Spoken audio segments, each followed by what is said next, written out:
पुढे धाराशिवमधून अशीच बातमी येते। धाराशिव जिल्ह्यामध्ये पेट्रोल आणि डिझेलची अचानक टंचाई निर्माण झाली आहे आणि गेल्या 4 दिवसांपासून अनेक पेट्रोल पंपांवर इंधन उपलब्ध नाहीये। नो स्टॉकचे बोर्ड आता अशा प्रकारे झळकू लागलेले आहेत आणि इंधनासाठी वाहनांच्या लांब रांगा लागलेल्या आहेत। दैनंदिन जनजीवन त्यामुळे विस्कळीत झालेले आहे। पुरवठा विस्कळीत होणं आणि दरवाढीच्या अफवांमुळे नागरिकांमध्ये एक प्रकारे घबराट निर्माण झाल्याचं इथले पंपचालक सांगतात।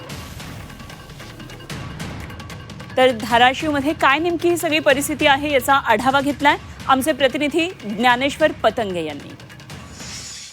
धाराशिव जिल्ह्यामध्ये गेल्या 4 दिवसापासून पेट्रोल आणि डिझेलची टंचाई आहे, त्यामुळे जनजीवन अक्षरशः विस्कळीत झालेलं आहे।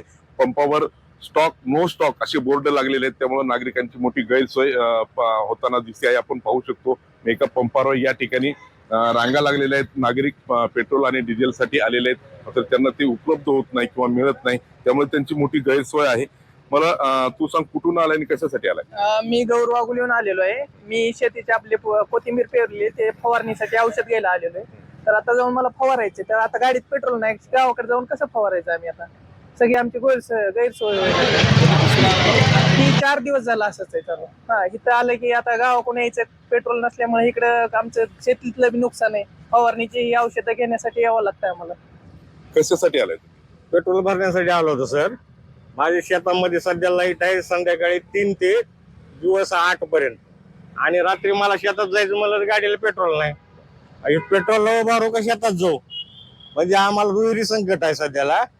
शासनाचं जे आहे तर काही मिळणं पण झालं पेट्रोल। ज्ञानेश्वर पतंगे, जी 24 तास, धाराशिव।